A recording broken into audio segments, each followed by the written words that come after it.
Bismillahirrahmanirrahim. Assalamu alaykum hurmatli ko'ruvchilar. Islom va biz programmamizning 149-sonini ko'rishinglarni qarshi olamiz. Men Abdullah Yalqun.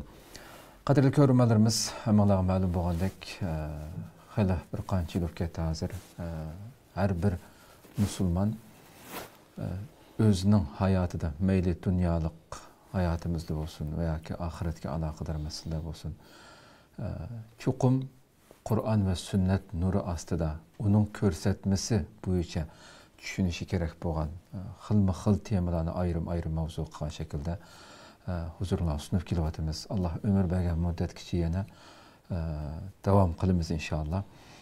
Har bir programmamizda deb kelyapmiz.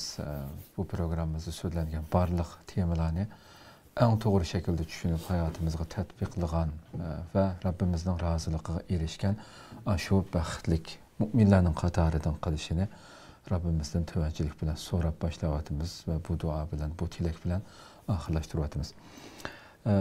Hammaga ma'lum bo'lgandek, programmamizning doimlik mehmoni Sharq Turkiston Ulamolar birligi shuningdek dunyo musulmon olimlar birligi a'zosi Abdurahmon Jamol Qashqariyni taklif qilib kelyapmiz. Qimmatli vaqtini chiqarib kelganligi uchun oldindan ko'p rahmat aytaman. Alloh razı bo'lsin. Qadrli ko'ruvchilarimiz, programmamiz YouTube va Facebook kanallarimiz orqali naq maydondan tarqatilyapti. Ekran oldida chiqib turayotgan nomerimiz shunday ijtimoiy fikr vositalaridagi aloqa vositalarimiz orqali programmamizga aloqador har qanday fikr taklif bo'lsa berishinglarni, savollaringiz bo'lsa so'rashinglarni umid qilamiz. Shundaqla ko'plagan qarindoshlarimizni foydalanish uchun ham bahrlab qo'yishni ham unutmaysizlar. Bugungi temamiz albatta o'tganki temaninki davomi sifatida ayollarning kiyim-kechak obrazi haqida to'xtalganligimizni e'lon bergandik. O'tgan sondimi albatta nihoyatda muhim mazmunlar kiyim-kechakning nuqul holatdagi faqat latidan iborat emas, balki bir kimlik nihoyatda muhim so'zlar bo'lindi o'tgan soatda. Bir musulmon ayolning, musulmon qizning amaliyotda islomning shuarini ko'tarib menayotgan bir kimlik ekanligini tushuntirgan. Bugun inshaalloh buni texambak ayollarning kiyim-kechak masalasida to'xtalishga tirishamiz. Ustoz, unda bo'lsa, bevosita boshlab ketgan bo'lsak, birinchi savolimni aslida o'tgan soatda musulmon qiz ayollarning kiyimininki kimlik ekanligini xili ravris tushuntirgan bo'ldim. Shunda bo'lsa, texambak bir aslatma sifatida yana biroz buni ochaylik. Sirtqi qiyofatning kimlik va shu madaniyat bilan aloqasi haqida biroz bir tushuncha ber uni ekandan. Bismillahirrahmanirrahim. Cenab-ı Allah hamsına peygamberimizge dua salamlar olsun. Biz o'tganki programmamızda bayağı qilgandik. Bu insanın ki mahiyeti yoki insanın haqiqati, insanın cismida ya surtida emas, balki bu insanın nefsida, insanın ruhida namoyon bo'ldi. Xo'sh. Demek insanın mahiyeti, insanın ki nefsi namoyon bo'lganligi uchun bu cisim yoki suratdan iborat bu narsa ruhga, mahiyetga xizmat qilish lazım. Tava bo'lish lazım. Bu sebepten insanın ki tashqi qiyofati bu medeniyet kimligini ifodalaydigan eng muhim omillarninki birisi bo'lib, insonniki hayotga qarta, mavjudiyat qarta ve oqibatga, ya'ni o'lgandan keyin qanday bir hayotning bo'lganligiga qarta tasavvurni yoki dunyo ko'z qarashini tamsil qildi. Ya ifodalab bor. Bu masala bu yak tutishadi. İnsanның tashqi qiyofati medeniyet kimligini belgilaydigan muhim omil bo'lib, insonningki dunyo qarashini, hayotga bo'lgan ko'z qarashini va oqibatga bo'lgan yoki oxiratga bo'lgan ko'z qarashini ifodalaydigan masala. Masalan, g'arb dunyosi misolga olib aytsak, g'arb dunyosi insonlarning, ya'ni bo'libmi ayollarning, ko'plagan ayollarningki tashqi qiyofati yalang'ochlikka yuzlangan. Buni qanday tushunish lozim? Bu g'arb madaniyatininki falsafasini tamsil qilib berdi. G'arb madaniyatiniki falsafasini ifodalab berdi. Bu g'arbdagi ayollarningki yarim yalang'ochlik yoki butun yalang'ochlik bu ahvoli bu yangi bir tarixiy masala emas g'arb dunyosiga nisbatan. Balki Greklar zamoniga, Yunon zamoniga, Gretsiya zamoniga tutishadigan bir voqelik. Chunki qadimki g'arb dunyosida Greklar yoki Yunonlik rassomlar haykal o'ygan vaqtida, haykal tarashib qilgan vaqtida erlerning olsun yoki ayollarning olsun jinsiy a'zosini aniq ro'shan holatda uyib chiqishdan xijillik his qilmaydi. Buni bugungi zamondami Yevropa qit'asini ziyorat qilgan, ko'ni asar atiqalarga qaragan odamlar har yerda, har yo'lda buni ko'ra oladi. Bu g'arb madaniyatininki bu Gretsiya zamonidan qolgan xristian dini g'arb dunyosi qadam qo'yishda ilgari shakllangan bir madaniyatning simvoli. Shu qurilishining ko'pincha o'xshib ketadi. Xo'sh. Hamda gapni qisqartib bayon qilgan vaqtimizda chirkavlar qarasak, chirkavlardimi buddizmlikdan, yunonliklarning ya greklarninki buddizmlikdan eqib kirgan haykaltarashlik, haykalchilik aqidasininki yoki tasavvurininki natijasida bu g'arb dunyosida yalang'ochilanish, rassomlik, haykallik bilan yalang'ochilanish modaga aylangan yoki bozor topgan. Xo'sh. Hat bu heykelchilikdagi erlarning olsun, ayollarning bo'lib qolsin, bu yalang'ochchilik yoki yarim yalang'ochchilik hatto chirkov qadar singib kelgan. Shunga bir qism olimlarimiz xristian dunyosi xristian dinni qabul qilmay, nomda xristian bo'lgan bilan buddizm bilan aralashtirib qabul qilgan, buningki simvoli g'arb dunyosidagi chirkovlardagi haykaltarashlar deb ayna qaraydi. Xo'sh. Xo'sh. Endi bu chirkovlardagi haykallarning natijasida yarim yalang'ochlik bozor topdi. Shuning bilan birlikda g'arb dunyosidagi aqliy tasavvuri, aqliy hayotininki har bir qadamlar qadar ta'sir ko'rsatgan.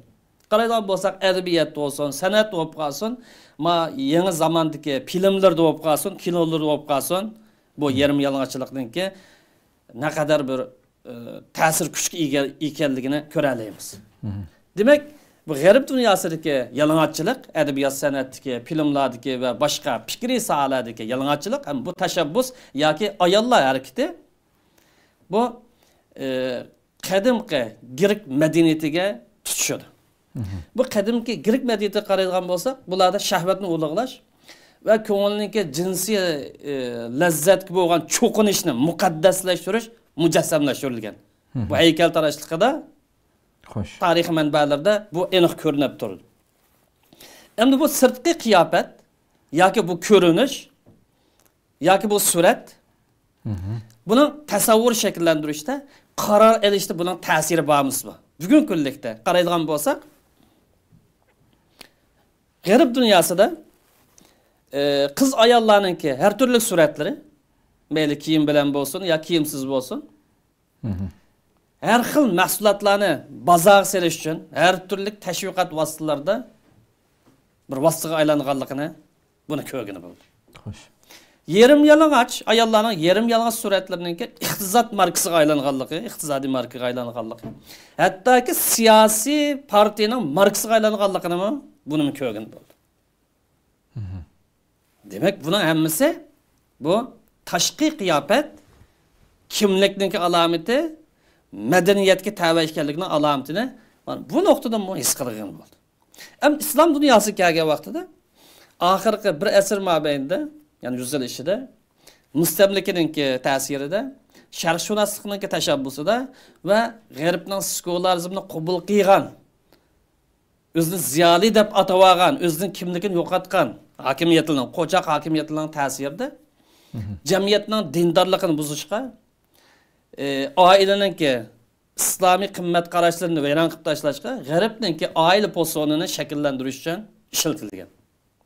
Demak, bu ayollarninki tashqi qiyofati kimlikni ifodalaydigan, madaniyat tavallikini ifodalaydigan, dunyo qarashini, hayotga bo'lgan tasavvurni va oxiratga bo'lgan tasavvurni ifodalaydigan eng muhim bir belga, alomat deb qarashga bo'ladi. Xo'sh, xo'sh. Alloh razı olsun. Endi shu Qur'onda ayollarning kiyim-kechak obrazi haqida biraz. İslamning ayollarniki jismoniy qiyofati yoki islomning ayollarniki qiyofati haqida ko'p to'xtalishi yoki buning ko'ngil bo'lishi bir shakliy masala emas. Chunki ba'zilar deydi, bu ayollarning kiyim-kechak bir shakliy masaladan iborat. Xo'sh. Ko'ngil bilsa, ko'ngil yaxshi bo'lib qolsa, bo'lmadi bu bugungi zamon boshqa bir zamon tug'sa deganga o'xshab bu xil ko'z qarash yoki bu xil tushunchalar bir qism insonlarda bor. Shunga bu islomningki ayollarniki qiyofati ko'ngil bo'lish masalasi shakli masala emas. Balki bu madaniyat kimligini ifodalaydigan masala. Sen qaysi madaniyatga tabi? Islom madaniyatigimi, xristian madaniyatigimi, skolarizm madaniyatigimi, Yahudi madaniyatigimi yoki Xitoylarning madaniyatigimi? Bu kiyimning hammasi shuni ko'rasiz. Masalan, bizning vatanimizda yuz berayotgan Uyg'urlar Xitoylar tarafidan, tajovuzlar tarafidan kaydirilayotgan kiyim. Acaba nima uchun bu yerda Xitoy o'zininki bugungi ayollar misol qilib aytsak, bugungi ta'taylar kirayotgan, kiyayotgan, g'arbning dunyosida avjagan bu kiyimlarni kiydirmay, nima 300 yil ilgariki o'zining podshohlik davridagi madaniyat kiyimini kiydirdi. Kiydirishga urindi. Acaba o'zlari kiymaydi o kiyimni bugungi kunlikda, ammo Uyg'ur ayollari uni tanidi. Madaniyat kimligi o'g'irlik uchun. Hindistonliklar qarab boqayli. Ayollarning kiyinishiga madaniyat kimligi o'g'irlik uchun. Va shuni o'xshash misollar vaqticha. Bu kiyim masalasi madaniyat tavalligini ifodalaydigan, aqida pozitsiyasini ifodalaydigan, dunyo qarashini ifodalaydigan, diniy ko'rsatmaga amal qilish, amal qilmaslik ifodasini ifodalaydigan bir masala. Muhim bir masala. Shunga bu ko'ngil yaxshi bo'lgandan keyin, bo'lmadimi sirtning nimalarisi emas. Sirt cho'qim qalbning yaxshiligiga ergishmanish lozim. Xo'sh. Ruh insondagi nafs, insonning mohiyatini ko'rsatadi. Tashqi qiyofat uningki ergashgusi. Agar ruh sab bo'lsa, nafs sog'lom bo'lsa, sirtni o'ziga tortadi. Agar ruhning oldi xarob bo'lsa, dunyo qarshi pas bo'lib qolsa, sirtga oldi erib tugaydi. Bu sababdan Qur'oni Karim ayollarning qiyofati yoki kiyim kechishga yoki yurish turish haqida ba'zida ochiq farz qilib, ba'zi vaqtlarda ko'rsatib berib alayda bu vaqtda to'xtalgan. Endi bu islomda kiyim kechak masalasi yoki kiyim kechakning simvoli Odam bilan Havo onamizningki jannatdagi ahvolidan tortib boshlandi. Bular tarix va qadim. Odam alayhissalom bu dunyoga kelishdan ilgari jannatdagi ahvoldan tortib boshlandi. Odam bilan Havo onamizningki jannatdagi kiyimi Allohning roziga erishgan edi. Odam bilan Havo onamiz xato qilishi, shaytonning vasvasasiga kirib xato qilishibdi. Alloh taolo nim bilan jazolasi kiyim kechkidan mahrum qilib, yalang'och deb. Yuzini ko'tarolmaydigan holatga kelib qo'ydi. Qo'liga chiqqan narsa bilan o'zini yug'ishtirishga urindi. Eng cho'ng xo'rlik yalang'ochlik qo'ygan bo'lg'achqa buni bilan jazo berdi. Demak bu yalang'ochlik yaratquchining ko'rsatmasiga bo'ysunmaslik, yaratquchining ko'rsatmasiga haddidan oshishning bir simvol. Bu shaytonning simvoli. Chunki shayton insonni eng dastlabdan tortib yalang'och qilishga, axloqini buzishga, qimmat qarishidan chekindirishga urinish nereden başlagan ise yalang'och qilishni boshlagan. Şu Allah Teala Kur'an-ı Kerim'de ya bani Adem inne haza adullak. Allah Teala Adem hitap kılıp ya Adem bu şeytan sana ve senin ayalın düşman. Yani er olanlar ayal olanlar ma şeytan sizler düşman. Manikene ergeçmenler değil. Ma cennet tutuğa vaktinde cennet tutsanlar nemi yok bir yerse Allah tecua ve la ta'rad. Bir yerde aç kalmaysızlar değil. Yalang'och qolmaysizlar dedi. Qaga yerga o'tmasa. Bu yer ikki nuqtani o'ttirgan. Och qolmaysizlar, yalang'och qolmaysizlar. Ne'matning eng kattaligi jannat ne'mat. Biz och qolmaslik, bu kaynada suvsiz qolmaslik, bu yerda issiqni qijlanmaslik, ening kaynada yalang'och qolmaslik. Bu hurmat, sharaf, ne'matningki ulug'ligini bu yerda bayon. Ham bu yerda Odam alayhissalom bilan Havo onamiz xato qilishib, shaytonning vasvasasiga kiribdi. Nima bo'ldi desa, bu Allohning ne'matidan mahrum qoldi. Demak, insoniyat tarixida va dillar tarixida kiyim-kechakning voqealigi Odam alayhissalomning jannatga tarixidan tortib boshlandi. Ham oyatning ma'nosiga qaraganda shaytonning maqsadi insonlarni yoki odamni misolga olsak, Ademni ve onun ayalını yalang'ochlab, kiyim-kechkidan mahrum qilib, hayo qilish axloqidan tamamen chiqarib tashlamoqchi edi. Hayo axloqini buzib tashlamoqchi edi. Demak, bular nimani ko'rib olgan bo'lsa, insonning qip yalang'och holatga kelib qolganligi xo'rlik jihatdan eng og'ir bir musibat, eng og'ir bir xafalık bo'lsa kerak. Çünkü ayet Allah tecuafiye ve la tahar. Ayet açlık demini gösterse. Açlık kusakның horluğunu gösterse. Yalıngaçlık kıyafetninki horluğunu. İnsanın sırtkı kıyafetinin sırtkı altındaki horluğunu gösterir. Belki bugün günlükte bazıları hürlükim, azatlıkım, erkinlikim o bu nemi bilen kıldı. Emeliyatta bu şeytandaki en çok taktiks, en çok uyarlanan birisi.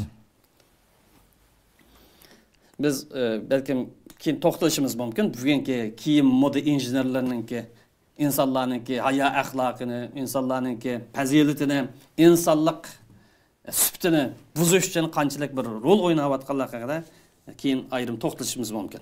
Modellar haqida. Gapimiz qaytsak, islomninki kiyim-kechakni ko'rsatmasini tövendeki ikki oyatda ko'rib olgan bo'ldi. Birisi Allah Teala ya bani Adam kad enzalna ileykum libasan yuvari savatkum. İnsan ballar biz sizlar kiyim-kechak yaratib berdik. Kiyim-kechak yaratishni shakllantira oladigan, kiyim-kechak ishlab chiqara oladigan barliq imkoniyat sharoitni sizlarga yaratib berdik. Bu kiyim-kechak nima ish qilsa, birisi sizni xijil qildiradigan, yaq qartadigan, avrtonlarni yo'gadi, yuvari savatkum. Sizni xijil qildirib qo'yadigan ishdan qutqizib kiyim-kechakdi. İkinci birisi kiyim-kechak zib-zinnat. Zinnat. Zinnat. Birisi sizni numus qildiradigan, xijillik keltirib qo'yadigan bu holatni saqlasa, yana bir turi kiyim-kechakninki bu zinnatdan iborat. Mav Allohning ne'mati buni obdan biladi. Kiyim-kechak kiygancha shaklvozlik qilmanglar. Bu kiyimning maqsadini ishga oshiring. Alloh taolo va Allohning payg'ambar nima uchun mama şekilde kiyim kiyildi buyurgan bolsa, bunun bir maqsadi var. Ve libasu takva. İmanni aşırış maqsad. Allah'ın ve peygamberinin ko'rsatmasiga amal qilib jannatga erishish maqsad. Bu kiyimning maqsadi. Ama kiyimni obdan kelgan bilan ibodat yo'q, itoat yo'q, axloq yo'q, ideyas buzuq, fikr buzuq bo'lib qolsa, bu taqvolik kelmaydi. Ve libasu takva. Kiyim kechganlar iymonni kuchlantirish uchun bo'lsin. Axloqinglarni himoya qilish bo'lsin. Iffat nomusinglarni qo'g'dashning bir omili bo'lsin. İnsanlı bolsun ki, öz vaqtida shayton sizlarni otib o'g'illarni jannatga chiqargandek, sizlarni yana jannatdan mahrum qilmasin. Oyatning oxirida. Va la yaftinannakum ash-shayton kama akhraja abwaykum minal jannah. Shayton sizlarni otib o'g'illar bo'lgan odam bilan Havoni jannatdan chiqarib tashlagandek yalang'ochlar, sizlarni yana bu fitnaga uchratmasin. Sizlar yana kiyimlarni tashlab, islom buyurgan ko'rsatma chatlab bugun ketgan zaman Medeniyet zamanı manda taraqqi ketdi, özgürlük, hürlük degan nima bilan kiyimni salab, yarim yalang'och, puti yalang'och holat kelsanlar, yana jannatdan mahrum qilasizlar deb bu oyat ogohlantiradi musulmonlar. Bu birinchi nuqta. Endi ayollarniki kiyim-kechakka kelgan vaqtida ayollarning kiyim-kechakini o'lchamli kiyishi Allohning roziligiga erishtirdi. Endi kiyim-kechakninki o'lchamsiz holati bo'lishi bu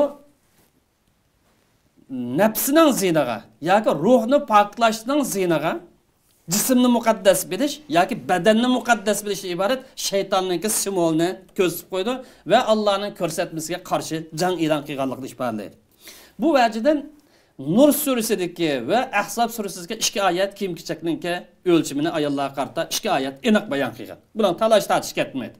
Har xil ta'vil yoki har xil izohlash ketmaydi. Keskin aniq holatda bayon qilgan. Bu ayetlerin birisi Kur'an-ı Kerim'deki ya eyyuhan nebi kul li ezvacike ve banatika ve banatil mu'minin ve nisa'il mu'minin yudnina aleyhinne min celabihin. Peygamber hitap kılar. Sen üzerine ayarlarına, kızlarına ve Müslümanların ayarlarına enek bir yetkizgin bunu görsetmedi. Ne mi yetkizginiz görsetmezse yudnina aleyhinne min celabihin. O da ken kiyim kesini. Cilbaptın maksat başını hesap qilmagan vaqtida insonning do'lisidan tortib oxirigacha yo'gaydigan kangir bir kiyim yoki purkancha. Bu purkancha bir bo'lishi mumkin, ikki bo'lishi mumkin, 5 bo'lishi mumkin. Yuzni hesab qilmagan. Yo'q, hesab. Yo'q, do'lisidan tortib, boshqa qismi yo'q buning. Jilbobdan maqsad insonning do'lisidan tortib, ostiga qadar, puti qadar yo'gaydigan kiyim. Bu bir parcha olsun bo'ladi, ikki parcha olsun bo'ladi, 5 olsun bo'ladi. Chunki insonlar har millatning o'zininki o'xshamaydigan madaniyati qarta. Cho'qim bir kiyim bo'lishi shart emas, bu bir nut. Sebep nimasi? Nima uchun bu keng kiyim kiyson desa, ya'ni ham yer yo'gaydigan kiyim kiyson desa, zalika adna ayyurab. Bularning kim ekanligi bilinadi. Bu kiyim-kechak simvol deydi. Bu kiyim-kechak e'tiqodninki simvoli deydi. Bu madaniyatninki, musulmonlikninki simvoli deydi. Demak, bu musulmon ayolkan, pak ayolkan, zinoga chaqalsaq kelmaydigan, harom ishga chaqalsaq kelmaydigan deb aniq bilinadi. Buning bilan gap so'z orqali, ishorat orqali, qiliq orqali izzat kuchqashdan, qalaymiqan gap so'zlarni anglashdan saqlanib qoladi. To'g'ri. Demak, ayollar o'zini pak tutgan vaqtida harom so'zlardan, harom ishlardan, harom o'rinlardan uzoq turgan vaqtida gapga qoladigan, fitna qiladigan ishlardan saqlanib qoladi. Bu oyatning ko'rsatmasi bu yerda aniq bo'lsa, intayin aniq. Bu birinchi oyat. Demak, bu oyat do'listab oxirigacha to'liq yopilsin dedi. Nur surasida va qul lil mu'minat yaghduzna min absarihinna va yahfazna furujanna. Mu'minlarga, mu'min ayollar. Bular ko'zlarini yumadigan yajumsin. Mutlaq yumsin demadi. Chunki inson yashaydi. Qarashga, ko'rishga, ehtiyoj va tekshirish, tadqiq qilishga ko'zida yumadigan yajum, ya'ni qarash bo'lmaydigan ya qaramasin dedi. Aning kaynidan va yahfazdan furujun, avrat deb qaralgan a'zolarni ya jinsiy a'zosi obdan himoya qilsin, obdan qo'g'disin. Harom ishlarni qilib sanmasin, yaqinlashib sanmasin dedi. Va la yubdina zinatahun, zinatini oshkor qilmasin, illa ma zahara minha, oshkor qilingandan boshqa. Zinatdan kelib har xil. Oltin kumush bo'lishi mumkin, ichki kiyim-kechak bo'lishi mumkin. Zinnatni oshkor bo'lib qolgandan boshqasini oshkorlamsin. Masalan, oltin kumushni misol olsa, quloqqa soladigan, bo'yonga soladigan, gilobga o'xshash, yoki bilezuk, yoki uzuk, yoki ba'zi millatlar o'sha putiga soladigan o'xshab, buniki turlari har xil har millatda. Bu yerda oshkor bo'lib qolgandan boshqani, ya'ni normalda yo'gamansib, yo'gasidan chiqib ketadigandan boshqa narsani yo'gisin. Oyatdan ki ko'rsatamiz. Ana bu yerda val yadribna bi khumurihinna ala jubin ko'rsatmaydi oyatdagi. Bular ala jubihinna deydi. Bo'yallari ko'krigi dan tatib yüzüden başka bo'yini ko'krigidan tatib yo'gaydigan yog'liqlarni assin. Mel bunu romal deb atayli, mel yog'liq deb atayli, mel hijab deb atayli. Arapça atalıqsı bilen val yazribna bi khumurin ala juyubdan maqsad bu yerda yuz emas. Yuz kirmaydi buni. Ya'ni yo'chuq. Bu kiyimniki mattar bilmayapmiz. Ya'ni mushunga o'xshash yo'gash tegishlik bo'lgan yuzdan boshqa bo'yan buning ishiga ko'krak yoki o'qirak, quloqdan tatib, choch hammasi kirib ketadi. Mayan obda yapsın dedi. Yuqorqi oyatda do'lisdan tatib oxirigacha yo'gsin degan bo'lsa, bu ikkinchi oyatda bo'ynini, gelini, o'qirikini, chochlarini qo'shab yo'gsin dedi. Yuzdan boshqa. Bu oyatning ko'rsatmasi bu yerda aniq. Xo'sh. Biz bu vaqtki kiyim-kechakningki o'lcham shartlari haqida keyin to'xtalamiz. Qur'oni Karimning bergan bayoni bu. Ro'shan, talash ketmaydi. Birinchi oyat do'listat oxirigacha birroq bo'lamdi, ikki kiyimda bo'lamdi, 5 qilamdi, muhimi yo'gsin dedi. Ma ikkinchisida yüzüden başka barlık alimlarınki barlık mujtahid alimlarning ko'z qarashida yüzüden başka boynini, gelini, çeçini qo'shab yo'gsin dedi. Bunun bilan bu mesele hal oldu mu sel oldu. Yüzni yopish kerak deydigan. İlla ma zahara min. O bu kirmaydi. O başka yerdek chiqardi. Biz unaqa yüzni yopishdan hukmat qilib maqatimda emas, bu ikkilar qatim programmamiz va kiyim-kechakning o'lchamlari fuqarolarningki balkim qismen onun qisirib o'tamiz. Kiyim-kechakningki rengi aniq belgilanganmi degan o'xshab bu burmush temili va. Xo'sh. Biz buni ikkilar qatimda to'xtalamiz. Cho'qim zada abayi kiyish kerakmi xotin kishilar? Rengi cho'qim qora bo'lish kerakmi? Bu vaqtda biz ayrim to'xtalamiz. Qur'oni Karimning qo'yg'ini birsi do'listat oxirigacha keng bir kiyim kiyish. Umumiy nuqtadan hozir. Masalan, palto olsun. Deyli masalan Uyg'urcha. Yoki purkanji bo'lsin. Bu bir ikkinchi birisi yüzüden başka beşine to'liq do'lisdan tatib, bo'yindan tatib, o'qirgan tatib yo'gaydigan bir romal asun dedi Qur'oni Karimni ko'rsatmasi. Xo'sh. Endi bu ayollarning kiyim-kechak o'lchami erlarnikidan farqliq. Chunki erlarning avrat deb qaralgan a'zolar bilan ayollarning avrat deb qaralgan a'zolar farqli qo'ygan bo'lsa, shunga bu farqliq bo'lsa, bu farqliq. Lekin bu yerda eskartib o'tilgan bir nuqta borki, islom dini Araplarning kiyim-kechakini musulmonlarga tangmadi. Buni aniq kesib deymiz. Buni har bir odam bilish lozim. Araplarningki milliy kiyim-kechakini musulmonlarga tangmadi. Yoki Arabdan boshqa bir millatning, Parisningki yoki bizsiningki unimi tangmadi. Yuqarı ölçemni qo'ydi. Kiyim keng olsun. Yani yapadigan. Yani yüzü bilan. Xulosalgan vaqtida ayollar yüzü bilan qo'ldan boshqa a'zolarini yopadigan, yo'gaydigan kiyimni kiysin dedi. Qur'onninki hukmi bu, aniq ro'shan hukm. Cho'qim bu yerda abay kiyish shart emas buni qilish uchun. Qari kiyim kiyish shart emas. Biz bu vaqtda keyin ayrim to'xtalamiz. Chunki bu madaniyat masalasi, har bir millatning o'zining madaniyati.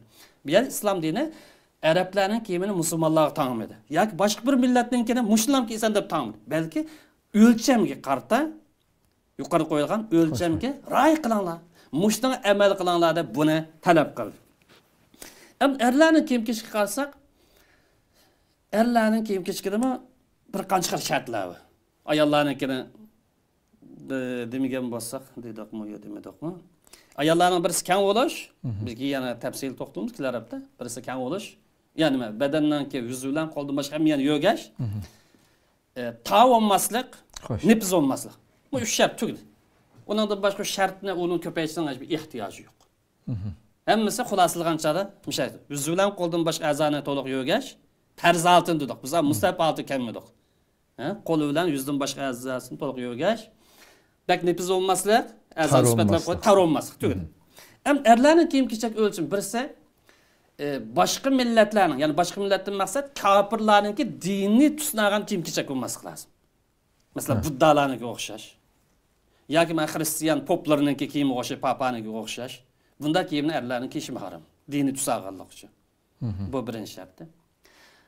İkinci şartı erlik süptiga yaraşmaydigan ranglarni kiymaslik kerak. Masalan, qip-qizil, sop-sariq ayollar kiyadigan o'xshash. Erlik süptiga yaraşmaydigan. Buni da saqlash kerak. Uchinchi birisi kibrlikni ifodalab qo'yadigan kiyim bo'lsa kiymaslik. Chunki kibrlikni ifodalash bu zaman qarta farq etadi. Burungi zamonda kambag'alchilik, kiyim-kechakning ozlik sababidan kiyimni qancha uzun so'rab kiyalsa, kibrlikning alomati bo'lib qoldi. Bugungi zamonda bir kibrlikning yoki boylikning simvoli sifatida bir alomat chiqqan bo'lsa, uni kiysa, bu harom bo'ldi. Mush 3 shartga rioya vaqtida bu erlarning kiyim-kechakidan shart tugdi. Payg'ambarimiz qarasak, payg'ambarimiz Madina Makkada yashadi. Yamandan kiyimini kiydi, kiydi. Afrikaning kiyimini kiydi bo'lsa, Misrninkini kiydi. Muqavqisdan iborat bir kafir, Hristiyan avatgan kiyimni kiydi bu kiydi. Rim imperiyasi Hristiyan dunyosiningki, kafirlarninki ishlab chiqargan kiyimini kiydi bo'lsa, kiydi. Hadisda aniq bo'lsa, aniq bu masala. Ya'ni chet elning kiyimini kiydi bo'lsa, kiydi. Bu kiyim-kechakda musulmon kafirning yasash o shart emas. Muhimi yuqorqi ayollar kiydigan bo'lsa, o shartga uyg'un kelish, erlar kiydigan bo'lsa, bu shartga uyg'un kasb tugdi. Çoxum bu yerda davlat ishlanib turgan vokabulariy unum yo'q. Endi bu yerda yuqorqi shartlarga rioya qilgan asosda insoniy o'rtaqchilik deydigan bir narsa bor. Bu insoniy o'rtaqchilik tava yoki insoniy o'rtaq bo'lib ketgan bu narsalarga tava kiyimlarni kiysa, diniy tus kirib qolmagan, mel erlar olsin, ayollar olsin, yoki kishilarga nisbatan xotin kishi xos bir rangni kiyib oldigandek bunda holat bo'lmasa, o'rtaqchilik tava bo'lib qolsa, bu har bir aylanga kengir bir masala. Masalan, klassik misol qilaylik. Burungi vaqtlarda Yevropadan shakllangan bir narsa, agar xatolashmagan bo'lsam, lekin bugungi kunlarda butun dunyodagi insonlar ba'zi bir munosabatlarda, ba'zi bir faoliyatlarda qo'llanadi. Bu hozir diniy tus alamda o'tsa yo'q. Umumul balva deb. Diniy tus alamda o'tsa yo'q. Bu xotin kishiga tava rangda kiyim o'tsa yo'q. Yoki bo'lmasa kibrlikning alomati o'tsa yo'q. Bu soatga o'xshaydi. Kostyumi shu. Kostyummi shu? Ba'zi Italiyani oyoq oldi, qo'limiz ba'zi Shveysariyaniki saat bo'ladi, ba'zimiz yanchqida Amerikaniki telefoni bor, ba'zimizniki Koreyaniki bor, ba'zimizniki Hindistonniki bor. Demak, bu o'rtaqchilik aylanib ketgan bu narsa bo'lib qolsa, muayyan bir diniga tava, millat bilan ishimiz yo'q. Muayyan bir diniga tava bo'lmagan bir kiyim bo'lib qolsa, kishiga yarashmaydigan shaklda bo'lmasa, yoki ayollarning 3 xil shartiga zid kelmaydigan kiyim bo'lib qolsa, bu islom dini yo'l qo'ygan mubah doiradagi kengri ishlarning qatori hisoblanadi. Xo'sh. Buningki tafsilot bir much bayonlar bor, u vaqtda u vaqtdagi dalillarning tafsilotini biz kelar qatimlik programmamizda davomlashtiramiz. Xo'sh. Alloh razı olsun. Endi haqiqatan yuqorida so'zladim deb o'tlamoq shu. Qiz ayollarimizning ichida masalan o'tgan soatdan bir gap bo'lgan to'g'ri emish. bo'liqi ba'zi bir islomiy kiyimni kiyib turibman ba'zi bir xatolik sababdan men unda bo'lmagan bilan deb ko'nglim yaxshi meniki mening iymonim balki uningdan yaxshi men chekmagan bilan yoki islomiy kiyim kiymagan bilan mening undaq bundaq deb shu hamda buni hatto bugungi jamiyat dunyoning hamma yerida qoplagan bu atalmış medeniyet namida sunulayotgan ayollarningki erkinligi xuddi yerim yalang'och yurishdek sunulayotgan bu jamiyatda islomdan yiroq qolgan yoki ma'lumot oz bo'lib qolgan qiz ayollar davomli bu buhronning keyniga kirayotgan masaladir. Shunga bu namda hatto biz islomiy sohada kiyinib yurganlarni madaniyatsiz qaloq deb qaraydi, o'zini madaniyatiga olganlik uchun. Shunga buni bir ismini qo'ysak bu yerim yalang'ochlik madaniyatmi yoki cho'ng gunohmi bu? Albatta yuqoridagi javoblardan cho'ng gunoh ekanligi chiqib turdi. Shunday bo'lsin bir musulmonga nisbatan Qur'oni Karim va payg'ambar alayhisolamning ko'rsatmasida bir narsa kesilib, tamoq basilgan bo'lsa, to'xtash lozim. Bu musulmonlikningki ifodasi, taqozosi. Biz yuqorida dedikki, kiyim-kechak shakli bir masala emas. Yili o ishlab chiqarib biz yuqorida dedik, kaysi bo'ldi dedi. Lekin yerim yalang'ochlik o boshqa. Xo'sh. To'liq yo'gaydigan holati bo'lib qolsa, kim ishlab chiqargan kiyim bo'lsa kaysi bo'ldi dedik. Lekin dinimiz yerim yalang'ochlikqa, yuqori shartlar tushmaydi ayollar. Yerim yalang'ochlikqa Qur'oni Karim nozil bo'lgan tatib keskin qarshi turgan, ogohlantirgan bu masalada.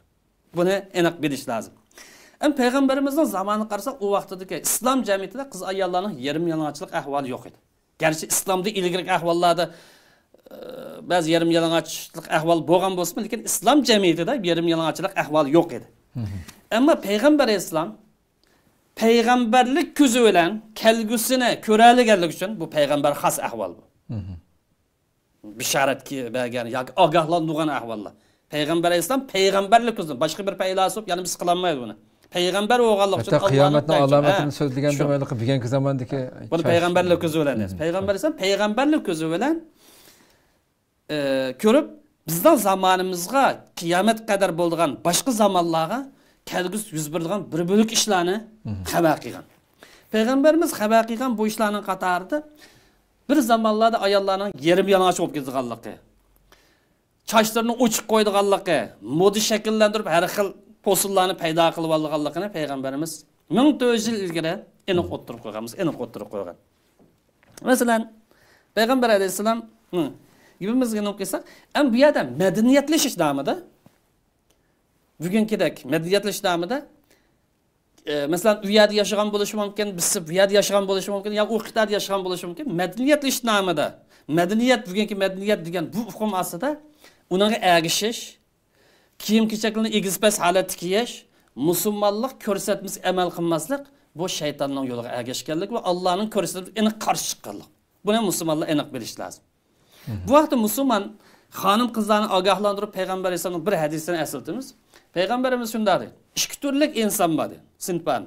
Ikki turlik inson bor, bular do'zaxga mahkum dedi. Men bularni ko'rib boqmadim dedi. Mening zamonimda taq tug'ilmadi, dunyo kamida men ko'rib boqmadim. Ikki turlik inson bor, bular do'zaxga mahkum, jannatga kirolmaydi dedi. Bu ikki turlik insonlarning birisi biri mustabid, diktator, zolim, qonunxo'r, jallat, nima deb sifatlaydi. Buningda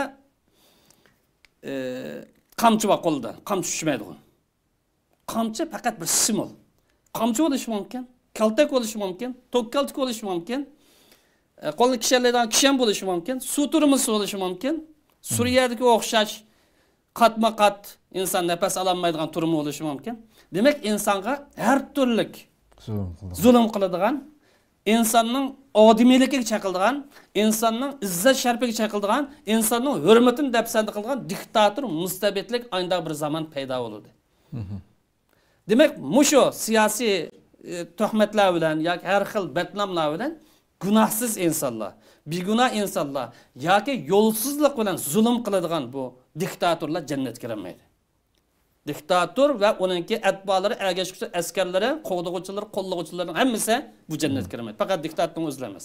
Aytib dumboqchagan, imzo qo'ygan, fatvo bergan, chavoq chappagan hammasi jannatga kirmaydi. Bu biz tutashmaydi. Chunki zolim bo'lish uchun uning kanida askar bo'lish lozim. Fir'avn bo'lish uchun fir'avnni qo'llaydigan askar bo'lish lozim. Bugun bashar deymiz, uning kanida qo'llaydigan bo'lish lozim. Ya'ni palon mavzuning yoki jinoyat jallat bo'lish uchun uning kanida askar bo'lish lozim. Buni faqat men emas, palon qilib ketgan emas. Buni keng doirada tushunish lozim. İkinci birisi ayollar. Nisa'ni ayollar. Kasiyat ariyat. Kiyim bağımı kız üstü kiyim badak lekin yalang'och. Bir yerler ko'rinib qolgan, bir yerler echilib qolgan, bir yerler namoyon bo'lib qolgan. Dinimiz yo'ganlar, yepanlar deb aniq ko'rsatgan yeri ochiq bo'lgan. Yo'lda manga vaqtida biz sog'lom tuz mangmaydi. O'zining nazokatini, axloqini qo'g'dab, fazilatini qo'g'dab mangmaydi, aniqlab mangdi. Gap so'z qilgan vaqtim suyuq holatda yurdigan. Başlar qaragan bo'lsa hijobni olib tashib etgan, to'ginonlik suv o'xshashlar echib qo'ygan deydi xil modalat bilan. Bu ikki turlik kishi birisi mustabid diktator yoki qotil yoki jallat. Bu yana birisi bu ayol. Kiyim bağımız kiyim badak lekin dinimiz ko'rsatgan o'lchamga tushmaydigan kiyim kiyib olganlar. Yerim yalang'ochlar. Hijobni tashlab etganlar. Islomning kimligidan voz kechganlar. İslamның мәдениет kimligine itibar qilmaganlar. Madaniyat nomida boshqalarning kaynida cho'kilib yurganlar, bu ikki turli kishilar jannatga kirolmaydi dedi. Demak, payg'ambar alayhisalom payg'ambarlik ko'zi bilan 1400 yil ilgari bugungi zamonda bir qism ayollarniki duch keladigan ahvolini aniq isbotlab bergan. Hadisga ikki turli odam dedi. Birisi jallat yoki mustabid diktator. Buningga jiq misollarni turgan bo'ldi. Garchi yuqori degan bo'lsaqmi, İnsanların hukuku depseni kıldıgan. Yok işle payda kıldıgan. İnsanların ki kallıski ideyisi de bunun takva dep sözlümügen nesi bilen kalpak yedurduğun mesela Xitaylar okşar. İslam dininde insanların ki işki dünyasına hesap edilmeydi. Zahiri karta, kıygan işi karta pakit asası da bir taraf kılın. Evet. Şunun okşar siyasi cinayetçi degen normal bir insanın siyasi hukuku var. Her bir insanın ki İslam'da mesela hakimini saylaş, itiraz bildirish degan o'xshash islomda bor. Balog'at yoshiga yetgan tartib er bo'lsin, ayol bo'lsin. Siyosiy jinoyatchidan bilan qijnaydigan, turmaga tashlaydigan, siyosiy uning jinsiy noposini bekaqib tashlaydigan, xuddi dadasidan so'rab kelgan o'xshash.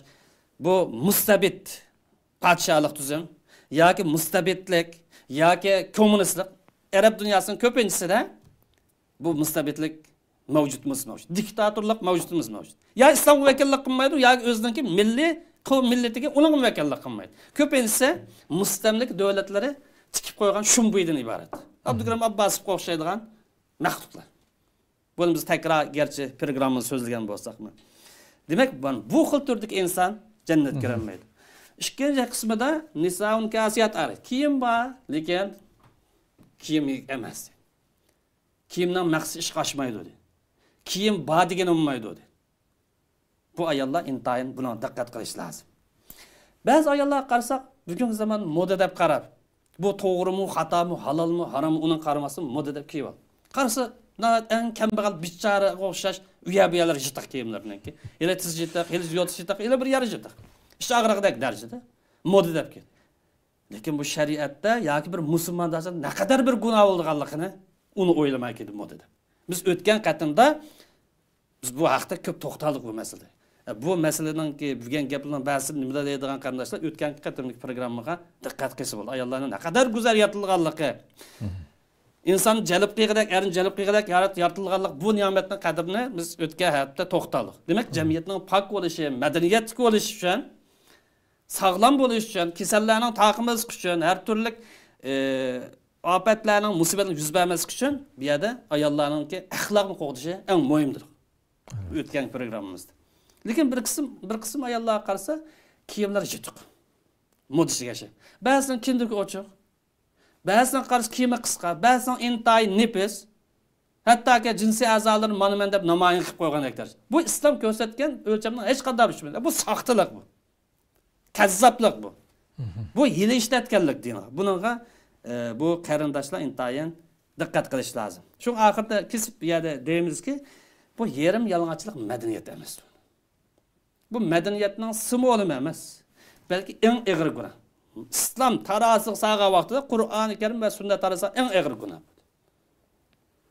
Bu insonning xarakterining buzilganligi. musulmonlik xarakterining buzilganlik. Hatto musulmon desa boshqa millatlarning xarakteri buzilsa, aşağı bir bugun buni dunyo miqyosida ko'rib olgan bu. Ham shaytonning yo'liga ergashganlik. Oxir yani payg'ambarimning bir hadisi va asıltimiz. Oxir zaman shunda bir erkaklar maydon keladi. Hadisning oxirgi jumlasida bularni ayollar qarsa kiyim bormiz, kiyim bor. Ervabimiz bu xotin kishilarni deydi. Er kishilarmi keraksiz deydi. Er kishilar maydoni yo'q deydi. Musulmon deydi, lekin xotinda boshqaranmaydi. Yoki xotinga to'g'ri bir dinni ko'rsatmani o'rgatolmaydi. Kiyim bormiz, kiyim bor deydi. Yerim yalang'och holatda. Bularning sochlari chuvalchaq, ya'ni hijobni tashlagan. Bizni tamam, bizni ochiqlik shariati yo'l qo'ydi qo'li bilan. Ammo chay bo'lniki boshlari ochiq deydi. Il anuna fa innahunna mal'unat. Xatarlik yarmaydi. Bu Allohning la'nati ushqab ketadigan Allah, Allohning rahmatining qo'llanib ketadigan Allah. Ayollarni bu yerda qattiq ogohlantiryapti. Demak, xulosaga vaqtimizda dinimizda avrat deb qaralgan, a'zolarni yapish, harom ishlardan saqlanish va qalbni, nafsini poklash bu Allohning rahmatiga, Allohning jannatiga erishadigan eng sog'lom, eng to'g'ri yo'l. Buning ta'siri Allohningki azobiga boshlab boradigan xatarlik shaytonning yo'li iborat. Xo'sh. Ko'pdan ko'p rahmat, Alloh razı olsun. Degandik inshaalloh yana oldimizdagi haftalarda texambak qolgan tafsilotlarga kiramiz. Bu gapni devatgan vaqtida shu Turkiyaning istiqlol marshi shoiri Mehmet Akif Ersoyning shunday bir she'ri Turkiyada dağılıq. Türkiye çünkü bu yalang'ochlantirish siyosatini nurg'un boshdan kechirgan bir davlatimizga ma'lum bo'lgandek. Shu avjib ketgan vaqtida bu Mehmet Akif Ersoyning mashhur to'rlarimdan ko'p Uyg'urcha tillamda bu yerda Yevropa, çünkü Yevropa hayronligi bo'lgandi. Shuningga nayati hayronlik bilan hamma narsani to'g'ri his qiladigan shunday o'zini past ko'rish, boshqalarni cho'ng ko'rish kesilidamdi hamma. Şu şair öz vaqtida shu Türk xalqiga deb yozgan she'rida kim Yevropaning insonlarini madaniy, noiti madaniyatlik deb kim deyotdi buni deb deydi. Ne edeb ba, ne haya ba, bütün bedeni yerim yalang'ochlangan. Ularni mesela madaniyatlik deb shunday qaraysan. Agar madaniyat bedenni echish bo'lgan bo'lsa, beden eğerde sizin devatkan bu otur koygan bu sefsetan boyunca medeniyet eğerde bedenini uya bir yerine eçiş olsa hiç olmasını uçuklam desen şu hayvanlar bizden tekimmek medeniyetlik de şunu desen en doğru oldu de nayeti bu güzel bir şiir torlarını tapalayım zemmeyle. Demek ki bu yerda Müslümanlar g'arb dunyosida nimani qabul qilamiz, nimani qabul qilmaymiz, nani olamiz, nani olmaymiz, nani foydalanib buni bilinmaganlikdan, ya'ni ideya kirsa, fikr kirishga kelganlikdan, shu bilinmay madaniyat deb boshqalardan keyindan ketib o'zining musulmonligini yo'qotib qo'yayotgan bir xafalikda yashayapti. Hakikaten. Allah rahmet qilsin Mehmet Akif Ersoy'ga. Qadrli ko'rmalarimiz, shuna qilib bugungi sonimizni shada oxirlashtiramiz. Rabbim sözlengen mazmunlarga haqiqiy shaklda ham ko'rilgan erlarimizni, atalarimizni bu nuqtaga diqqat qilishga ham qiz ayollarimizni sharmiy hayolik qilishga nasib qilsin deb tilaymiz Rabbimizdan. Allah ömür verse aldığımızdaki sanda başka bir temada görüşürüz. Aman bu gayslar. Esselamu aleyküm ve rahmetullahi teala ve berekatuhu.